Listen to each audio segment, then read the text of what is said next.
Avinash learning institute में आप सभी का स्वागत है। मैं हूं अविनाश मिश्रा। भूगोल का जो मानचित्र है उसका मैं सॉल्यूशन करा रहा हूं। इससे पहले एक वीडियो मैंने और बनाया था।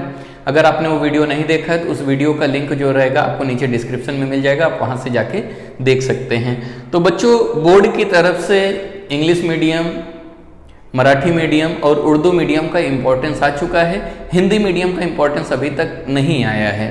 तो जो इंग्लिश मीडियम का इम्पोर्टेंस है उसी को मैं हिंदी में कन्वर्ट करके आपको पढ़ा रहा हूँ। जब तक आपका इम्पोर्टेंस नहीं आता है तब तक हम इसको समझेंगे। हो सकता है यही आपको पूछा जाए तो आपके लिए फ़ायदा हो सकता है। अगर नहीं पूछा जाएगा तो आपके लिए अच्छा खासा प्रैक्टिस हो जाएगा। समझ में आ गया? वीडियो पूरा देखना, क्योंकि बच्चों हिंदी मीडियम के लिए कोई नहीं है। हिंदी मीडियम के लिए न ज़्यादा स्कूल हैं, न ज़्यादा क्लास हैं। यहाँ तक बोर्ड की तरफ से जो इम्पोर्टेंस भी दिया जा रहा है वो भी हिंदी मीडियम के लिए अभी तक नहीं दिया जा रहा है। तो कहीं ना कहीं हिंदी मीडियम के लिए एक समस्या ही है, क्योंकि हिंदी मीडियम के बच्चों को अगर सुविधाएं नहीं मिलेंगी तो बेचारे कैसे पढ़ेंगे। ठीक है, तो चलो समझते हैं। वीडियो को पूरा देखना, अच्छे से समझना। मैं आप लोगों के साथ हूँ। और अगले साल जब आप इंग्लिश मीडियम में आपका सब हो जाएगा, कॉमर्स में अगर एडमिशन लेते हैं तो भी मैं आपके साथ रहूँगा। ठीक है, तो चलो समझते हैं। बच्चों, आपको एक ऐसा एक मानचित्र दिया जाता है, खाली मानचित्र होता है, ब्लैंक होता है, और कुछ घटक पूछे जाते हैं जो आपको मानचित्र के ऊपर दर्शाना होता है। जैसा कि आपको पूछ लिया जाएगा पेंटानल कहाँ पे है, तो आपको क्या करना होता है, एक सूची बनाना पड़ता है।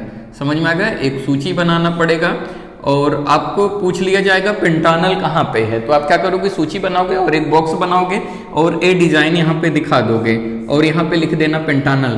तो ब्राजील में यहाँ पे एक जगह है जिसे हम लोग पेंटानल कहते हैं। पेंटानल जो है एक दलदल प्रदेश है। समझ में आ गया? अगर आप मानचित्र में देखोगे अपने भूगोल की किताब में तो आपको देखने को मिल जाएगा। मैं दिखाता हूँ, मेरे पास यहाँ पे बुक है। थोड़ा सा वीडियो बड़ा होगा बच्चों, पूरा देखना, क्योंकि आपके लिए ही वीडियो है, ताकि आप अच्छे से चीज़ों को समझ पाओ। तो यहाँ पे पेज नंबर अगर आप 15 पे आओगे तो आप यहाँ पे देखोगे एक जगह है पेंटानल। समझ में आ गया? जो कि यहाँ पे है। क्लियर हुआ? पेज नंबर 15 पे आओगे तो आप देख लोगे। फिर उसके बाद यहाँ पे आप सूची बनाओगे और यही वाला डिजाइन आप यहाँ एक बॉक्स बना के दिखाओगे और इसको यहाँ पे लिख दोगे पेंटानल। समझ में आ गया? फिर दूसरा बॉक्स बनाओगे। दूसरा क्या पूछा गया है? दूसरा पूछा गया है कटीली झाड़ियों के वन, यानी कि ब्राजील में जो कटीली झाड़ियों के वन हैं वो कहाँ पे पाए जाते हैं। ऐसी झाड़ियाँ जिसमें कांटे होते हैं। समझ में आ गए?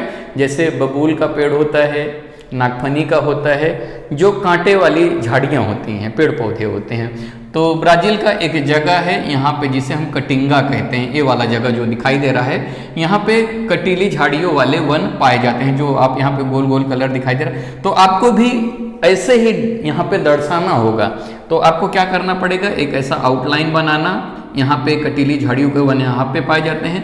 कोई भी एक डिजाइन बना देना और वही डिजाइन इस सूची में दिखा के लिख देना यहाँ पे कटीली झाड़ियों के वन। इससे क्या समझ में आएगा, ये जो डिजाइन है यहाँ पे देखने के बाद उनको समझ में आ जाएगा कि एक कटीली झाड़ियों वाले वन है। ऐसे आपको क्या करना रहेगा, सूची बनाते जाना रहेगा। तीसरा क्या पूछा गया है? तीसरा पूछा गया है पंपास। पंपास जो है घास का मैदान है। अगर आप ब्राजील के सबसे दक्षिण भाग में देखोगे, यहाँ पे पेज नंबर अगर आप 15 पे आओगे तो आपको देखने को मिल जाएगा। यहाँ पे देखोगे तो लिखा है पंपास। पंपास जो है घास का मैदान है, घास का प्रदेश है। समझ में आ गया? यहाँ पे देख रहे हो मैंने एक्स करके डिजाइन बनाया है और यहाँ पे लिख दिया पंपास, आगे लिख दिया घास का मैदान। तो आपको सूची में वही डिजाइन बनाना रहेगा और आगे लिख देना रहेगा पंपास, घास का मैदान। समझ में आ गया? चौथा आपसे पूछा जाएगा कहवा उत्पादन क्षेत्र कहाँ है। कहवा का मतलब होता है कॉफ़ी। कॉफ़ी को हिंदी में कहवा कहा जाता है। समझ में आ गया? तो कहवा कहाँ पे उत्पादन होता है ब्राजील में? तो यहाँ पे देख रहे हो इस क्षेत्र में कहवा का उत्पादन होता है, यानी कॉफ़ी का उत्पादन होता है। तो मैंने यहाँ पे ऐसा डिजाइन बनाया है। आप भी क्या करोगे, बॉक्स बनाओगे और वही डिजाइन बनाओगे जो आप वहाँ पे दर्शाए हो। ठीक है, और यहाँ पे फिर लिख दोगे कहवा उत्पादन क्षेत्र, यानी ये डिजाइन हमें देख के समझ में आएगा कि कहवा का उत्पादन ब्राजील में यहाँ पे होता है। तो ध्यान रखना, ब्राजील में इस वाले क्षेत्र में कॉफ़ी का उत्पादन होता है। क्लियर हुआ? फिर उसके बाद हम पांचवा देखेंगे। पांचवा है आपका अमापा। अगर आप यहाँ पे देखोगे एक राज्य है, मैं आपको दिखाता हूँ। बेटा वीडियो पूरा देखो, तभी आपको अच्छे से पेज नंबर अगर आप 11 पे जाओगे, सबसे उत्तर में देखोगे कि यहाँ पे एक ब्राजील का राज्य है जिसे अमापा कहते हैं। समझ में आ गया? तो यहाँ पे आप क्या करना है, इसको एक आउटलाइन बना देना, फिर कोई भी डिजाइन, जैसे कि मैंने यहाँ पे प्लस का डिजाइन बनाया, आप कोई भी डिजाइन बना देना, फिर यहाँ पे वही डिजाइन सूची में दिखा देना और आगे लिख देना अमापा उत्तर ब्राजील का अधिक नगरीकरण वाला राज्य।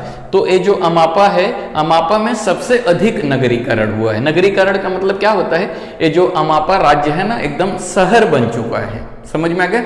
ये शहर बन चुका है, नगरीकरण वहां पे अधिक हुआ है। अगर ब्राजील के, इसको हम लोग ऊपर वाले भाग को क्या कहते हैं, उत्तर, तो ब्राजील का जो उत्तरी भाग है, उत्तर में सबसे अधिक नगरीकरण वाला जो राज्य है वो अमापा है, याद रखना। ठीक है, कहाँ पे है? यहाँ पे आप मानचित्र में बाद में देख लेना, पहले आप इसको समझ लो, फिर यहाँ पे सूची में आपको दर्शाना रहेगा।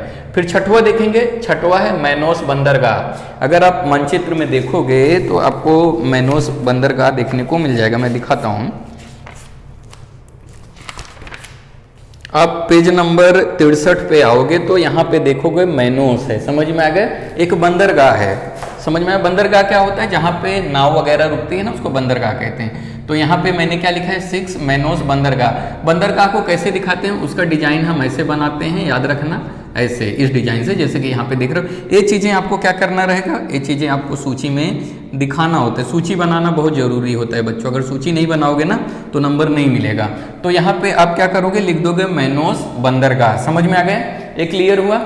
आपको कुछ ऐसे पॉइंट पूछा जाएगा, जैसे पेंटानल कहाँ पे है, पंपास कहाँ पे है, कहवा उत्पादन क्षेत्र कहाँ पे, कटीली झाड़ियों के वन कहाँ है, अमापा कहाँ है, मैनोस कहाँ है। तो ये आपको मानचित्र पे दर्शाना होगा और आपको सूची बना के अच्छे से लिखना होगा, तभी आपको मार्क्स मिलेगा। समझ में आ गया? ठीक है।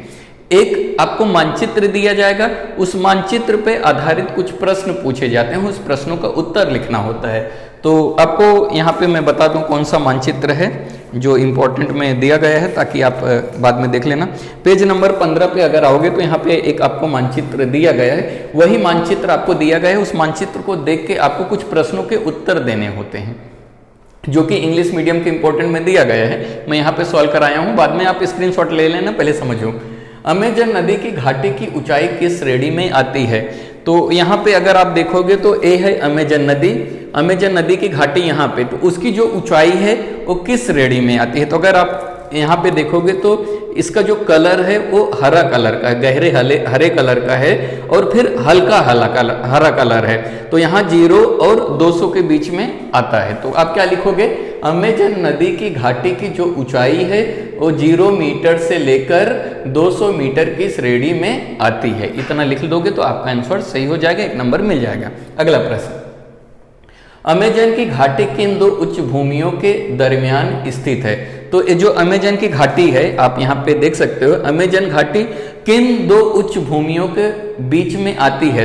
तो ब्राजील में 2 उच्च भूमि है। अगर आप यहाँ मानचित्र में देखोगे तो यहाँ पे उत्तर में लिखे है गुयेना उच्च भूमि, और यहाँ पे नीचे देखोगे तो लिखा है ब्राजील उच्च भूमि। यानी जो अमेजन नदी का घाटी है वो गुयेना उच्च भूमि और ब्राजील उच्च भूमि के बीच में आती है।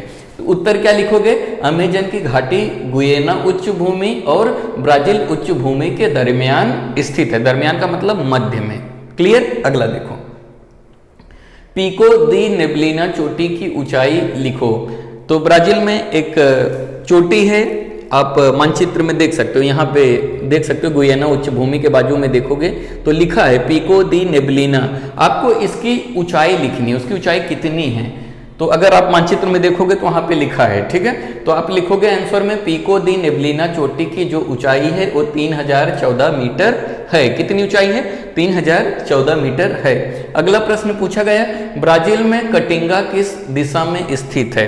अगर आप मानचित्र देखोगे तो इसमें एक जगह है, यहाँ पे देखो कटिंगा है, तो आपको बताना है कौन से दिशा में स्थित है। अगर आप मानचित्र देखोगे तो अपने आप उत्तर लिख पाओगे। समझ में आ गया? तो आपको कटिंगा दिखाना है। तो यहाँ पे जो मैंने दिखाया हूं ना, कटीली झाड़ियों वाले बने, कटिंगा ही है। तो ये कौन से दिशा में है? तो यहाँ से हम देखेंगे तो इसको हम उत्तर बोलते हैं और इसको हम लोग पूर्व बोलते हैं। तो क्या लिखोगे आप, ब्राजील में जो कटिंगा है उत्तर पूर्व दिशा में स्थित है। कौन सी दिशा में कटिंगा स्थित है? उत्तर और पूर्व में। क्लियर हो? अगला देखो, ब्राजील के दक्षिण दिशा में कौन सा घास का मैदान है? दक्षिण दिशा में। तो ब्राजील के इस वाले नीचे वाले भाग को हम लोग दक्षिण कहते हैं। तो अगर सबसे दक्षिण में जाओगे तो यहाँ पे पंपास है। पंपास क्या है? घास का मैदान है। तो वही पूछा, यहाँ पे ध्यान दो, ब्राजील के दक्षिण दिशा में कौन सा घास का मैदान स्थित है? तो कौन सा घास का मैदान है? पंपास। समझ में आ गया? तो आप उत्तर लिखोगे ब्राजील के दक्षिण दिशा में पंपास का मैदान है। अगर आप इतना लिखते हो तो आपको सही अगर लिखते हो तो पूरे मार्क्स आपको मिल जाएंगे। तो वीडियो कैसा लगा कमेंट करके जरूर बताइएगा और ज़्यादा से ज़्यादा अपने दोस्तों को शेयर कीजिएगा। वीडियो देखने के लिए धन्यवाद।